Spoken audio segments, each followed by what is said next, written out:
안녕하세요. 손해사정사 이재영입니다. 만약에 출퇴근하던 중에 사고를 당하면, 그것도 교통사고를 당한다면 이럴 때 어떻게 보상되는지 알아보는 시간을 갖도록 하겠습니다.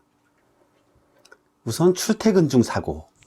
예전 산업재해보상보험법에서는 출퇴근 중 사고에 대해서는 사업주가 제공하거나 이에 준하는 교통수단을 이용하여 출퇴근하던 중에 사고가 난 경우, 이러한 경우에만 보상이 되어서 많이 문제되었었습니다.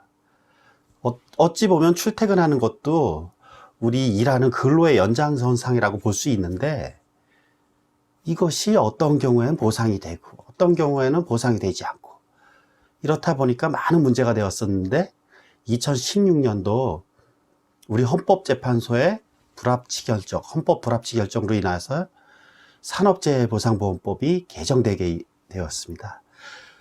보통 통상적인 경로와 방법을 통해서 출퇴근하던 중 사고는 우리 출퇴근 사고로 인정되어서 지금은 산업재해로 인정이 됩니다. 즉 산재로 보상을 받으실 수 있죠. 그런데 문제는 교통사고로 인해서 발생했을 경우 우리 산재도 되고 자동차 보험, 이 둘 모두에 해당합니다. 과연 어떤 것으로 보상받는 것이 유리할까요? 아니면 어떻게 보상이 될까요? 내가 자동차 보험으로 처리했으니까 산재로 처리할 필요 없겠지. 아니면 둘 다 보상을 받을 수 있겠지. 이 모두 다 틀린 생각입니다. 우리 이런 배상책임 법리에서는 자기에게 실제로 발생한 손해액 이상으로 보상을 받으실 수 없습니다. 예를 들어서 내가 산재로 처리한 다음에 자동차 보험으로 중복해서 받으실 수는 없습니다. 근데 중요한 것은 둘 다 받을 수는 있는데, 둘 중에 손해액이라는 것이 우리 정신손해, 적극손해, 소극손해 이렇게 세 가지가 있다라 그랬는데, 그게 이 손해액을 항목별로 비교해서 각 구체적인 손해액들을 항목별로 비교해서 둘 중에 더 높은 것을 받으실 수 있는 겁니다. 즉 산재로 처리한 후에도 자동차 보험으로 받을 여지가 있고, 반대로 자동차 보험으로 처리한 이후에도 산재로 처리할 여지가 있는 것입니다. 이 산재냐 자동차 보험이냐, 이 두 가지가 갖는 근본적인 차이점은, 우리 자동차 보험은 과실 비율을 따집니다. 즉 내 과실이 많으면 그만큼 보험금이 적게 나갑니다. 하지만 산재 사고의 경우에는 산재로 인정되느냐 그렇지 않느냐 이것만 따집니다.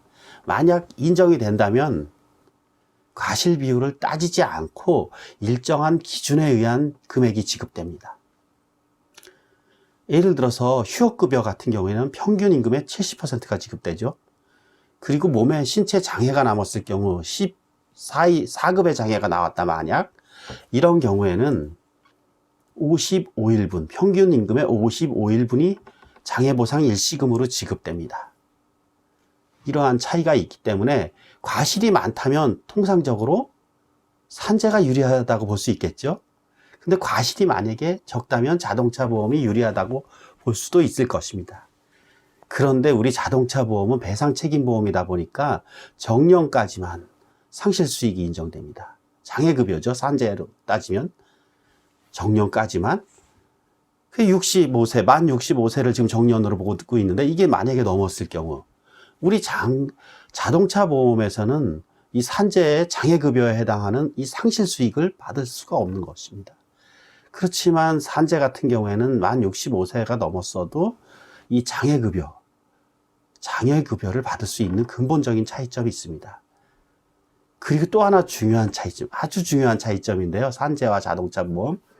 우리 산재에는 정신손해에 대한 보상금, 즉 위자료가 없습니다. 자동차 보험에는 통상적인 손해액을 받을 수 있기 때문에 위자료가 있습니다. 즉 산재에서 보험금을 아주 잘 받았다 할지라도 본인의 과실이 아주 많아서 산재에서 장애급여나 휴업급여 이런 것을 우리 자동차 보험으로 받을 수 있는 것보다 훨씬 많이 받았다 할지라도 산재에서는 위자료를 절대 받을 수 없습니다. 즉 자동차 보험으로 청구할 수 있다는 것이죠. 그런데 이러한 우리 보험금 또는 장애급여, 보상금은 결코 뭐 근로복지공단이나 자동차 보험회사에서 알아서 주는 것이 아닙니다. 우리 법원 중에 권리 위에 잠자는 자는 보호하지 않는다라는 말이 있습니다. 자기 권리는 자기가 찾아야 합니다. 자기 권리는 자기가 찾아야 합니다. 그러기 위해서는 알아야 되겠죠. 3년 안에 보통 우리 자동차 보험금 청구권은 3년 안에 청구하지 않으면 모두 소멸됩니다. 그리고 끝으로 오늘 통상적인 경로와 방법을 통해서 출퇴근하던 중 사고의 경우에는 산재로 인정된다고 했잖아요.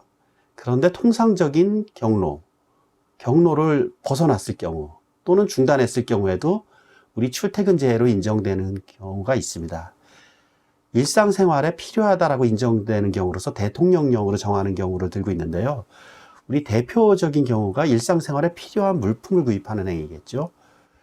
또는 근로자가 어떤 질병의 치료나 예방을 위해서 병원에서 진료를 받는 행위, 또는 근로자의 돌봄이 필요한 아동이나 장애인, 이러한 사람들을 우리 복지시설이라든지 교육기관에 데려다주는 행위, 또는 돌봄이 필요한 요양, 치료가 필요한 환자를 돌봐주는 행위, 이러한 것들은 우리 출퇴근재해로 인정된다는 사실입니다. 비록 정상적인 출퇴근 경로를 이탈했을지라도. 예, 오늘은 출퇴근재해에 대해서 알아보았는데요.